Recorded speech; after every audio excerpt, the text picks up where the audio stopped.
5. The religion of the ideal. You have told me that your master regards genuine human religion as the individual's experience with spiritual realities. I have regarded religion as man's experience of reacting to something which he regards as being worthy of the homage and devotion of all mankind.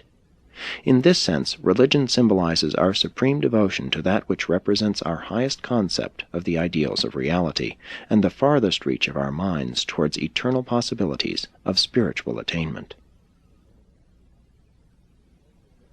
When men react to religion in the tribal, national, or racial sense, it is because they look upon those without their group as not being truly human.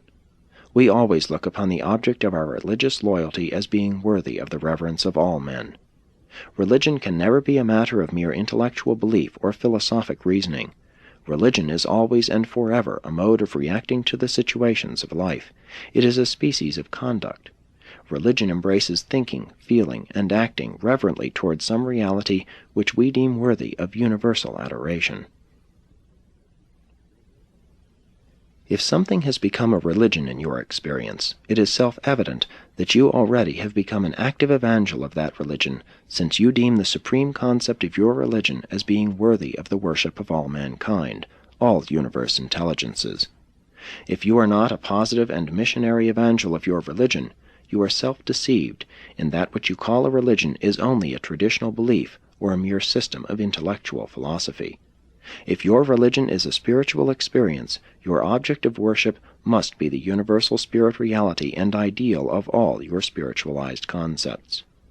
All religions based on fear, emotion, tradition, and philosophy I term the intellectual religions, while those based on true spirit experience I would term the true religions. The object of religious devotion may be material or spiritual, true or false, real or unreal, human or divine. Religions can therefore be either good or evil. Morality and religion are not necessarily the same. A system of morals, by grasping an object of worship, may become a religion. A religion, by losing its universal appeal to loyalty and supreme devotion, may evolve into a system of philosophy or a code of morals. This thing, being, state, or order of existence, or possibility of attainment, which constitutes the supreme ideal of religious loyalty, and which is the recipient of the religious devotion of those who worship, is God. Regardless of the name applied to this ideal of spirit reality, it is God. The social characteristics of a true religion consist in the fact that it invariably seeks to convert the individual and to transform the world. Religion implies the existence of undiscovered ideals which far transcend the known standards of ethics and morality embodied in even the highest social usages of the most mature institutions of civilization. Religion reaches out for undiscovered ideals, unexplored realities, superhuman values, divine wisdom, and true spirit attainment. True religion does all of this. All other beliefs are not worthy of the name. You cannot have a genuine spiritual religion without the supreme and supernal ideal of an eternal God. A religion without this God is an invention of man, a human institution of lifeless intellectual beliefs and meaningless emotional ceremonies. A religion might claim as the object of its devotion a great ideal, but such ideals of unreality are not attainable. Such a concept is illusionary. The only ideals susceptible of human attainment are the divine realities of the infinite values resident in the spiritual fact of the eternal God. The word God, the idea of God as contrasted with the ideal of God, can become a part of any religion, no matter how puerile or false that religion may chance to be. And this idea of God can become anything which those who entertain it may choose to make it.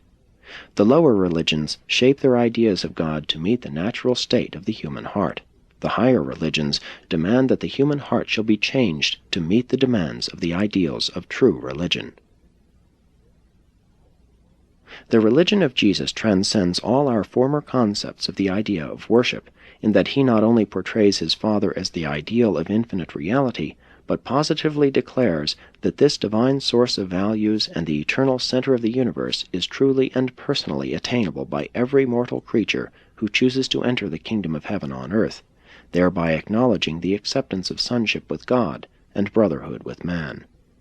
That, I submit, is the highest concept of religion the world has ever known, and I pronounce that there can never be a higher, since this gospel embraces the infinity of realities, the divinity of values, and the eternity of universal attainments.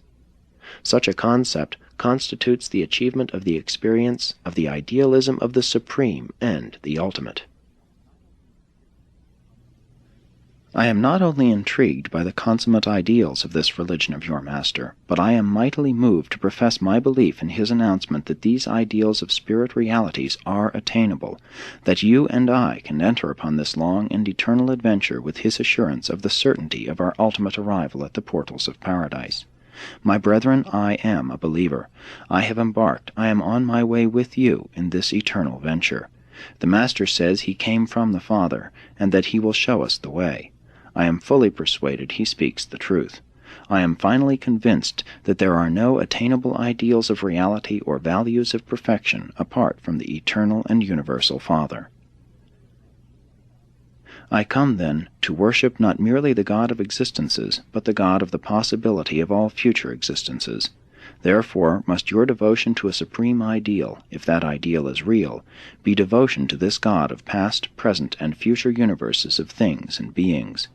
And there is no other God, for there cannot possibly be any other God. All other gods are figments of the imagination, illusions of mortal mind, distortions of false logic, and self-deceptive idols of those who create them. Yes, you can have a religion without this God, but it does not mean anything. And if you seek to substitute the word God for the reality of this ideal of the living God, you have only deluded yourself by putting an idea in the place of an ideal, a divine reality. Such beliefs are merely religions of wishful fancy. I see in the teachings of Jesus religion at its best. This gospel enables us to seek for the true God and to find him.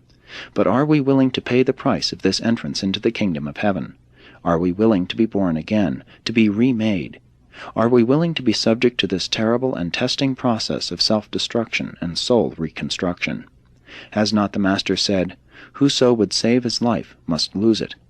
Think not that I have come to bring peace, but rather a soul's struggle. True, after we pay the price of dedication to the Father's will, we do experience great peace, provided we continue to walk in these spiritual paths of consecrated living. Now are we truly forsaking the lures of the known order of existence, while we unreservedly dedicate our quest to the lures of the unknown and unexplored order of the existence of a future life of adventure in the spirit worlds of the higher idealism of divine reality. And we seek for those symbols of meaning wherewith to convey to our fellow men these concepts of the reality of the idealism of the religion of Jesus. And we will not cease to pray for that day when all mankind shall be thrilled by the communal vision of this supreme truth. Just now our focalized concept of the Father, as held in our hearts, is that God is Spirit, as conveyed to our fellows, that God is love. The religion of Jesus demands living and spiritual experience. Other religions may consist in traditional beliefs, emotional feelings, philosophic consciousness, and all of that, but the teaching of the Master requires the attainment of actual levels of real spirit progression. The consciousness of the impulse to be like God is not true religion. The feelings of the emotion to worship God are not true religion. The knowledge of the conviction to forsake self and serve God is not true religion. The wisdom of the reasoning that this religion is the best of all is not religion as a personal and spiritual experience. True religion has reference to destiny and reality of attainment as well as to the reality and idealism of that which is wholeheartedly faith accepted, and all of this must be made personal to us by the revelation of the Spirit of Truth. And thus ended the dissertations of the Greek philosopher, one of the greatest of his race, who had become a believer in the gospel of Jesus.